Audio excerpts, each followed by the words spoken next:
هاوڕێیان بە خێراتنیەکە بە یەکەتان دەکەم وەکو ئەوەی لای هەر هەمومان ڕوونە ئێمە ئەوڕۆ لێرە کۆبووینەتەوە و گرتبوونەوەی خۆمان ئەنجام بدەین دژی شەهیدکردنی ڕۆژنامەنووس سۆرانی مامەحەمە کەوا بەدەستی پارتی تیرۆر کران لەبەر ئەوەی چەندین کەیس و مەلەفی بڵاو کردەوە و چەندین نهێنی ئاشکرا کردن و هەروەها ئامانجی دووەمان لە کۆبوونەوەمان لێرەدا دژی داگیرکاریەکانی دەوڵەتی تورکیایە کەوا بۆ چەندین ڕۆژە لە ئاسمان و زەوی خاکی ئێمە تۆپباران دەکەوت دژی ئێمە هاتۆتە پێش و بەڕێزان بەداخەوە لە سای دەسەڵاتی پارتی و یەکێتی ڕۆژ بە ڕۆژ وڵاتەکەمان ڕوبەڕووی قەیرانی ئابووری و سیاسی و کۆمەڵایەتی و مەترسی داگیرکردنەوەی وەکاڵکردن دەبێتەوە بەم هۆیشەوە ئەرکی ئێمە ئازادی خوازان قورستر دەکات لە وەشارکردنی کۆمەلگای کوردی نیمەکانی لەم دوای هەولێری پایتەختی هەرێمی کوردستان بە ئاڵای تورکیا و وێنەی ئەردۆغان کە دانەوەی لێکەوتوێتەوە ویژدانی هەموو کوردێکی ئازاداوە کەچی دەسەڵاتدارانی پارتی وەکو هەمیشە نۆکەرانی خۆیان بۆ تورکیا دووپات کردوێتەوانێ ئەمە لە کاتێکدا ڕۆژانە بە شێوەیەکی بەردەوام بۆ دومانە فڕۆکە جەنگیەکانی تورکیا بۆ سەر کوردستان دەکرێنە بەبێ ئامارەکان تا ئێستا سەدان هاوڵاتی کورد شەهید کران بۆ سۆران جارێکی دیو بە هەمان ئازاری شەهید بوونتەوە بێکۆتا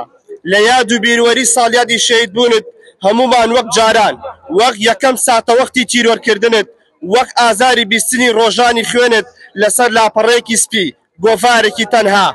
وەک یەکەمین بریسکەی ناسۆری شەهیدبوونی پەپولەیەکی پڕناس و نهێنی بە شەهیدبوونت لە ساڵیادی یادەوەریدا دڵ و ناخ ڕۆحمان ژان دەکات. سۆرانی مامەحەمە کۆبووینەتەوە لێرە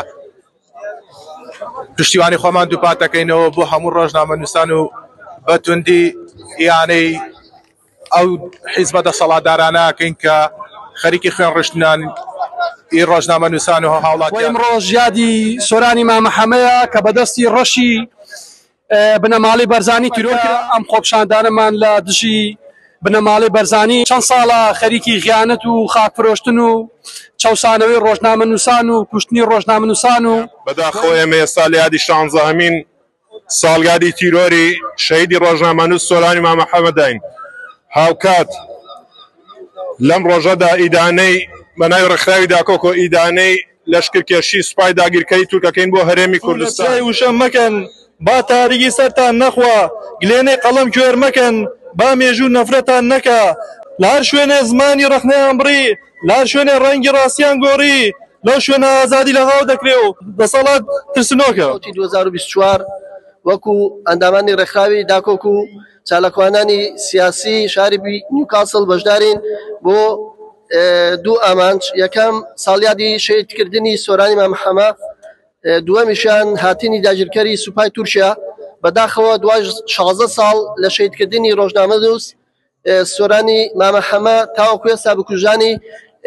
دەستگیر نەکراون هەرچەندە ئێمە بڕوامان بە هەڵبژارنێکی پاک و بێگەرد نییە لە کوردستان بەڵام چوونی ئەوان و دەنگدانیان دژی ئەو دەسەڵاتە ئەتوانێت بە جۆرە لە جۆرەکان هاوکاری هەموو لایەک بێ بۆ لەبردن و لە کارلابردنی ئەم دەسەڵاتە. We condemn the assassination and illegal detention of journalists and activists in Iraqi Kurdistan.